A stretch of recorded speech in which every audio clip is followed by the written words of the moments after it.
So when I was in the sixth grade, the boys in my class decided that they were going to sell like the lead in that goes inside of lead pencils. They decided they were going to sell it for like 1 cent a piece, right? So I get this bright idea that I'm like, you know what? We should do like a girls versus boys thing, and we as the girls need to start selling something too. And it was like a competition type of situation. So I was like, we want to run them out of business. Like, how can we reach our goal of running them out of business to where they can't even sell lead pencils anymore? How do we shut them down? Why I was thinking this way, I don't know. Now, backstory, I have been entrepreneurial since birth, right? So I was the kid that I would go over my friend's house, see all the popsicles in the freezer and say, why don't we sell these to the neighborhood? That's just who I am. Okay. Not sure why I decided I wanted to run the boys out of business, but that was the inspiration. It was girls versus boys. So I was like, get your mom, one of my friends, like, get your mom to buy some like soft Jolly Rancher candies because that were like popping at the time. So I was like, have your mom buy those. Let's sell them 5 cents a piece, and the boys are definitely going to run out of money. So we did, right? And we end up selling the candy in the classroom. Of course, our teacher not knowing about this.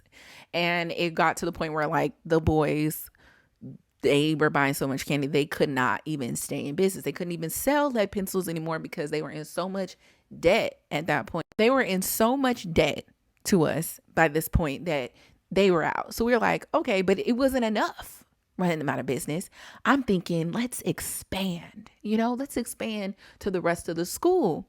So we get some girls from different classrooms, get them to come out into the field.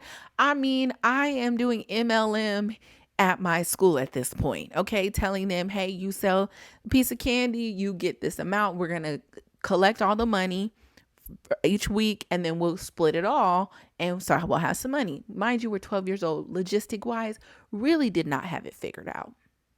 It wasn't really figured out well. But the girls was running. The girls was making that money. Was I selling anything? No. Just delegating. Having my girls out there on the playground. We was so tough to where we had kids asking if they could get candy on credit, and I was told them all, we don't do candy on credit, because we had a situation with the boys from our class already with credits. We were like, we're not doing credit no more. Anyway, so we're doing well, and this is, mind you, just 1 week of time. Maybe we started on a Monday or even a Wednesday. It wasn't even a full week that this business lasted. We're going ahead doing this and everything, and we're like, okay, we need somewhere to store the money. Where are we going to do the money? We're thinking, okay, we didn't know nothing about an accountant. We're like, a treasurer. We need a treasurer. So my friend, who was like my best friend at that time in my life, she had a pencil box with a lock on it. She was the only one that had a pencil box with a lock on it.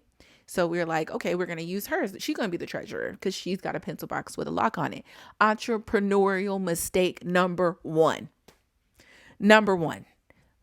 Don't go with the person who just got a lock on their pencil box. Maybe that's the person you shouldn't trust, Yeah. We made $5. That means we sold 100 pieces of those little soft Jolly Rancher candies. My girls was working. We get to Friday, ready, go out the field, share the money with the girls. So saying, okay, hey, we got to figure out how we're going to split this up. Maybe we can all, but we were going to figure it out. Like, how can we make sure we all making money? That was the goal, that we all make money here. And my friend, he's like, I don't know where my pencil box is. You don't know where your pencil box is. You're at school every day. You can't find your pencils or your box with the lock on it. $5 gone, never to be seen again. And it was something that I really never forgot. As you can see, here I am telling you about it. I'm 34 years old. This happened when I was 12.